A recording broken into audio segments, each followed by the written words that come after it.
Awal Freeport Indonesia berdiri, sesungguhnya terdapat kisah perjalanan yang unik untuk diketahui.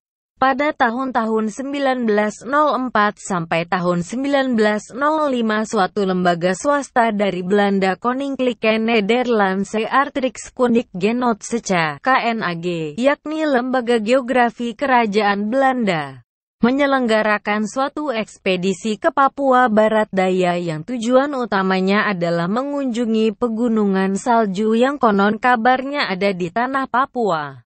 Catatan pertama tentang pegunungan salju ini adalah dari Kapten Johan Carstens yang dalam perjalanan dengan dua kapalnya Airnem dan Perak ke selatan pada tahun 1623 di perairan sebelah selatan tanah Papua. Tiba-tiba jauh di pedalaman melihat kilauan salju dan mencatat di dalam buku hariannya pada tanggal 16 Februari tahun 1623 tentang suatu pegunungan yang teramat tingginya, yang pada bagian-bagiannya tertutup oleh salju. Catatan Carstens ini menjadi cemoohan kawan-kawannya yang menganggap Carstens hanya berhayal. Walaupun ekspedisi pertama KNAG tersebut tidak berhasil menemukan gunung es yang disebut-sebut dalam catatan harian Kapten Carstens, inilah cikal bakal perhatian besar Belanda terhadap daerah Papua. Peta wilayah Papua pertama kali dibuat dari hasil ekspedisi militer ke daerah ini pada tahun 1907 hingga 1915. Ekspedisi militer ini kemudian membangkitkan hasrat para ilmuwan sipil untuk mendaki dan mencapai pegunungan salju. Beberapa ekspedisi Belanda yang terkenal dipimpin oleh Dr. H. Lorentz dan Kapten A. Franzen Henderse, semua dilakukan dengan sasaran untuk mencapai puncak Wilhelmina, puncak Sudirman sekarang, pada ketinggian 4,750 meter.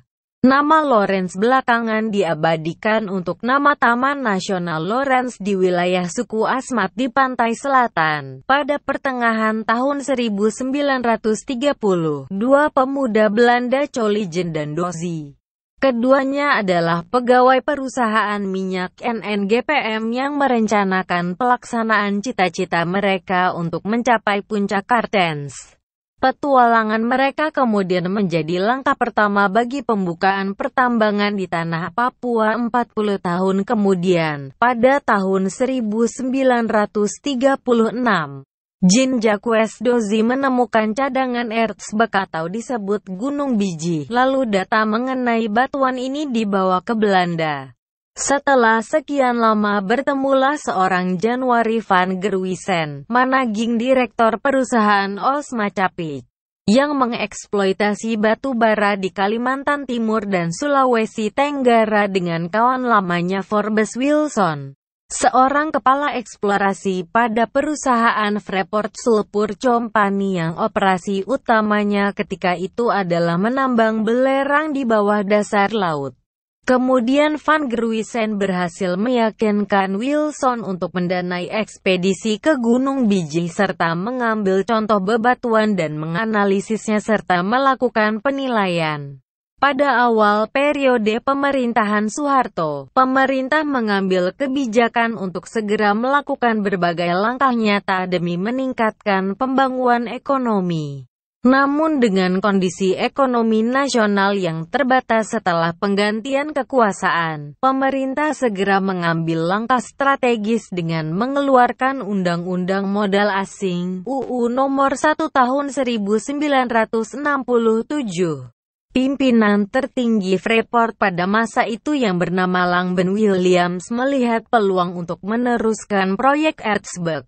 Dia bertemu Julius Tahija yang pada zaman Presiden Soekarno memimpin perusahaan Texaco dan dilanjutkan pertemuan dengan Jenderal Ibnu Sutowo, yang pada saat itu menjabat sebagai Menteri Pertambangan dan Perminyakan Indonesia. Inti dalam pertemuan tersebut adalah permohonan agar Freeport dapat meneruskan proyek erzberg. Akhirnya dari hasil pertemuan demi pertemuan yang panjang, Freeport mendapatkan izin dari pemerintah untuk meneruskan proyek tersebut pada tahun 1967. Itulah kontrak karya pertama Freeport, kakak tanda hubungi.